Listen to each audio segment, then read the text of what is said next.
我係 Wendy 顏金絲，係港大1987年畢業生25週年慶祝活動嘅召集人。咁藉着我哋嘅銀禧紀念呢，我哋都希望能夠回饋母校啦，同埋社會。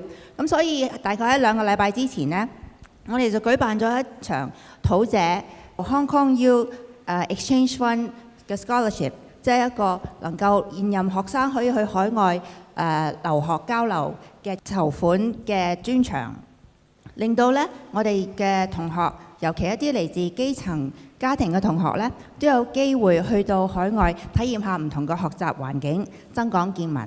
喺度再一次多謝各位校友啦、好友同埋善長支持嗰項活動，令我哋投得超過100萬嘅。咁更加多謝嘅當然就係土姐嘅首先導演啦，許安華小姐，亦都係我哋嘅大師姐。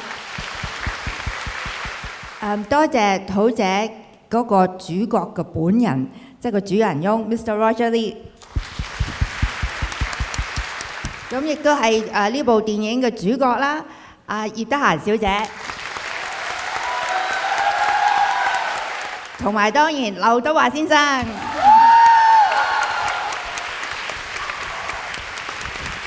咁我哋唔可以唔記得多謝我哋今日嘅主持人呂大樂教授。咁或者我就將個咪交俾呂教授講下呢出戲點解咁緊要啦。Thank you。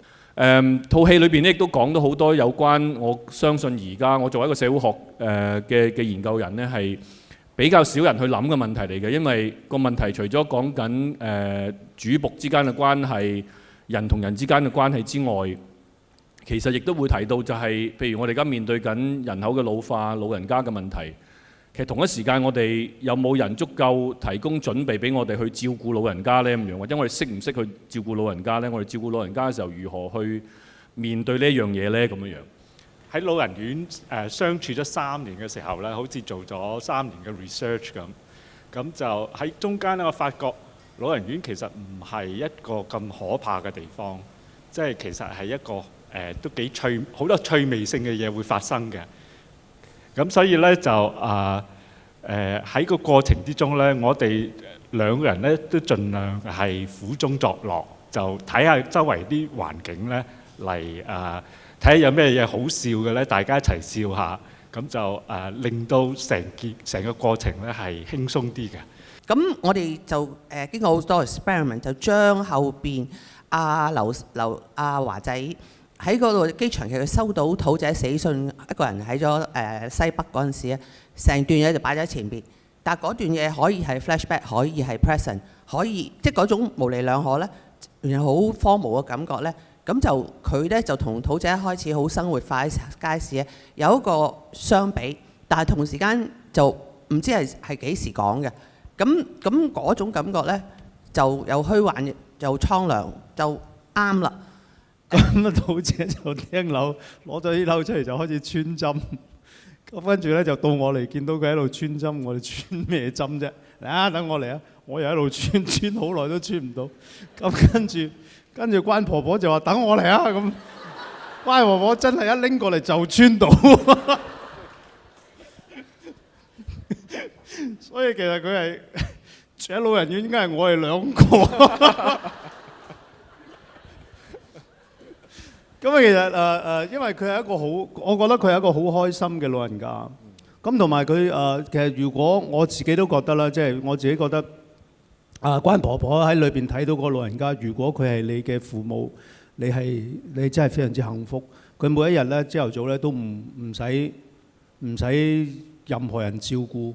我相信咧，大多數嘅老人家咧，佢哋習慣咗喺嗰個環境，譬如已經過咗30年咧，你突然間叫佢喺一個新嘅環境度住，例如叫佢移民啊，甚至或者去老人院啊，佢都係好唔願意，因為太陌生啦。咁變咗咧係會唔開心噶。咁其實呢段關係本身係波濤洶湧嘅，即係佢哋有佢哋幾十年嘅關係喺度，而家佢哋有一個新嘅 crisis， 同埋佢哋呢個新嘅 crisis， 佢哋點樣去處理咧？其實好 dramatic 嘅咯。咁佢一路呢個戲喺度 recap 佢哋嘅舊關係，同時間佢哋展開一個新嘅關係，咁然後就擺咗個老人院度，即係好多 drama 嘅。不過呢個 drama 唔係話跟住一個 formula 咁樣衝突然後跟住和解，而係一步一步咁樣推進。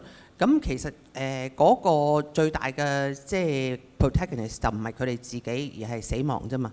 咁喺呢套戲裏邊，最有一樣好忠心嘅，我諗有一幕可能有啲未留意到嘅，就係可能去收翻一間唐樓俾桃姐去居住。我哋係作為一種叫做象徵式完成咗我哋即係可能當時 Roger 佢屋企人嘅心願，就係我哋想收翻間樓俾桃姐。但係其實好多時喺我哋當許鞍華導演佢將呢一樣嘅老人問題帶去都市嘅層次嘅時候，我哋睇到嘅係咪話我哋對於老人家嘅關心同埋愛，好多時其實喺象徵嘅層面去流露咗出嚟之後，未能夠一定喺現實嘅層面可以流露到出嚟。我哋可以做嘅係唔多，但係當我哋象徵式去做咗出嚟嘅時候，老人家開心啦。其實我哋完成咗我哋好重要嘅心願。其實係咪咁樣嘅信息？係。我諗成件事咧，就我覺得如果係形式上嘅嘢咧，就未必係真係需要。咁如果你想對個先人好咧，其實應該係佢生嘅時候咧對佢好啲，就唔係死嗰刻陪佢咧。其實係一個即係比較形式上嘅嘢咯。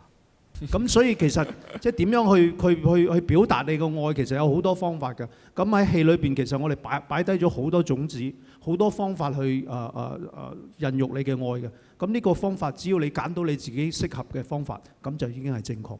我希望大家可以喺套戲裏邊都會睇到、欣賞到，無論係導演、編劇、演員嘅演出，其實都係好能夠傳達到好多嘅信息，好多好豐富嘅材料俾我哋，有好多嘅思考。多謝各位。多謝。